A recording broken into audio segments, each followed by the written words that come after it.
Hi, my name is Bruce Turkel. I'm a Miami Beach native and an author of 6 books on marketing and branding. All right. My question. All right. We're into this 2 years now, quite frankly. And where are the workers? Where have they gone? Because it is really bizarro out there. Even the Biltmore Hotel can't hire people to wait tables and to wash dishes and do all the stuff over there. Where did those people go? Well, you know, Hank, we've all experienced that where we go, whether it's to our physician's office or to a restaurant or wherever it is.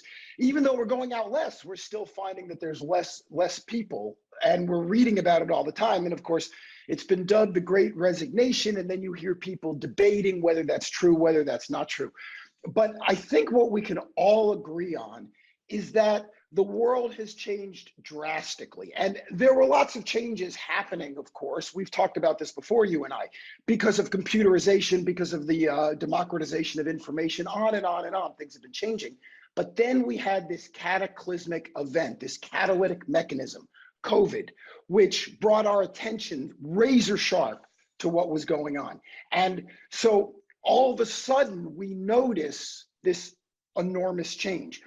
But let's be clear, before we think it's homogeneous, before we think everybody is doing this for the same reason, people have as many reasons to change as there are different people. So when you say, where are they?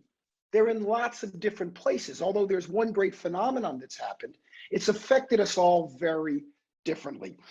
Because I'm a marketing guy, because I'm a branding guy, my job is always to try to simplify things, to figure out the simplest way to explain it. So what I did to prepare for this was I built a little acronym that seems to me, if we use this, it gives us a really good understanding of what's going on. And every time you stop and think, what's happening? Or your question, where are they? If you apply this acronym, you'll have your answer. And it is? It's the vowels we learned in elementary school. A, E, I, O, U. Those 5 letters stand for the 5 things that explain what's going on. And I'm happy to go through them with you. A stands for assets. People with assets have noticed enormous increases in their net worth. So whether it's real estate, which, let's face it, anybody in South Florida sees that real estate prices have gone through the roof. If you own real estate, your home, investment properties, office buildings, who knows what, if you own real estate, you have seen an enormous increase in your net worth. In fact, I give you percentages, but by the time the story comes out, they'll be bigger. So people who are using those assets, either borrowing against them, home equity loans, have sold off some of their assets, have enormous amounts of cash. If you've invested in the stock market, you've also seen that the stock market is at a higher point than it's ever been in history. So people who have stock market investments have seen enormous increases in their net worth, and therefore they can take advantage of those and they can use those assets to help them change their lives. Number 2 is E. E stands for expectations. Perhaps you and I, as baby boomers, have not had such altered expectations. But if you look at what's happening to millennials, to Gen Xers, and to all the different generations lower and lower on the age chart, what you see is they have very different expectations than you and I do, Hank. They do not expect to have a job, keep a job, retire after 20 years, 30 years, 40 years with a pension and a gold watch. They're saying, let's live it now. I'm not going to make the mistakes my parents did. I'm not going to do what my parents did. So when something happens that they find unpleasant, or something that doesn't work with who they are and what they want, who they want to be in their jobs, because of their lowered expectations, they're happy to leave. And we haven't seen that before in society, but boy, we sure are seeing it now. So assets, expectations leads us to I. I stands for investments. Now, you think investments is the same as assets. As I said, the stock market's up to unheard of heights, but it's not. There are new investments that never existed before. Of course, there's all kinds of new internet stocks people can invest in, but how about cryptocurrency? People have seen enormous growth in their cryptocurrency investments. I personally still don't understand it, but that doesn't mean there aren't lots of people who have made lots of money. They have new ways of investing their dollars. O stands for opportunities. Because of all the things that have happened, there's all kinds of new ways to earn a living. I wrote a blog post about it a couple weeks ago. People are earning livings driving for Uber, driving for DoorDash, selling their crafts on Etsy, selling videos of themselves and their partners on OnlyFans, you know, the democratized porn site where people can upload their own images. Whatever your choice is, the point is there are so many ways now to make money, so many opportunities that didn't exist, that didn't exist before. And finally, we have U, and U stands for URLs. And URLs tell us that there are so many new ways to post ourselves, our products, our services online. There's so many new ways, whether as an Amazon associate or whether we are looking at new websites, but there's so many new ways to generate income that the idea of going to the traditional 9-to-5 job no longer makes any sense. If you've got a laptop or even a phone and a Wi-Fi connection and a good idea, you can generate revenue. So if you remember those 5 vowels, A-E-I-O-U, and what they stand for, assets, expectations, investments, opportunities, and URLs, you will understand where all the workers have gone. Okay, so Bruce, you and I are having this discussion. We're both college educated guys. We both listen to NPR. We probably read the New York Times. How about the guy and the gal who don't have all those opportunities? The person who actually was or is in the service industry, the guy who's driving a truck and so on. How does that apply to them?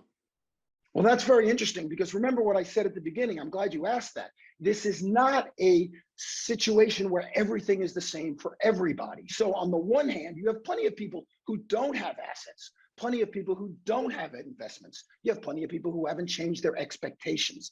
So they are seeing all kinds of disruption in their lives. I don't know if you know this, but the number one job designation for undereducated men, meaning men who do not have either a 2 or 4 year college education and perhaps don't even have a high school education, the number one job designation is driver, whether it's bus, truck, taxi, or even the new ways of driving like Uber and Lyft and those things.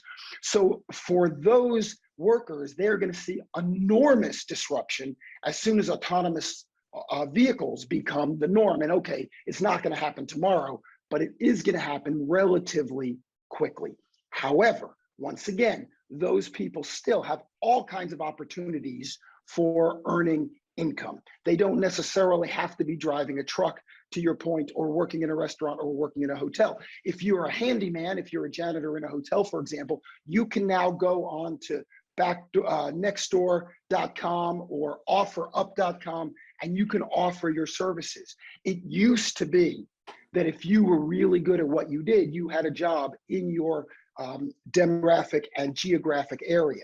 Today, it's not a matter of how good you are, it's a matter of how much you understand your ability to reach others using Facebook Marketplace and so many other sites. Now, if you are uneducated, uninterested in technology, and completely uninterested in changing who you are and what you're doing, you're going to find a very, very hard road ahead. No pun intended. Wow.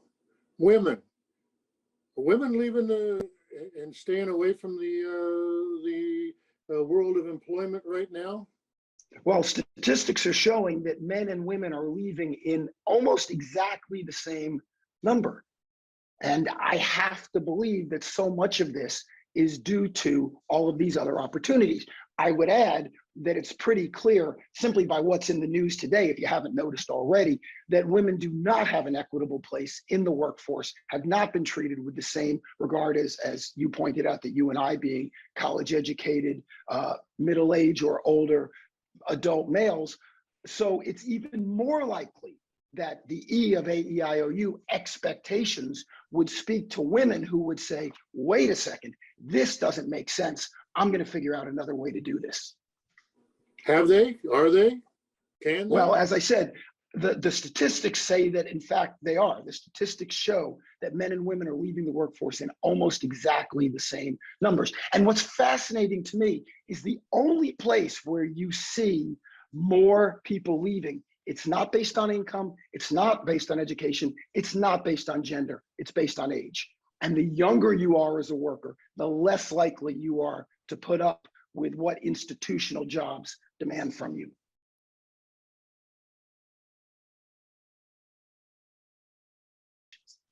So where do they go? They're out there doing something. Is this the big wait? I don't know. What do we got going on?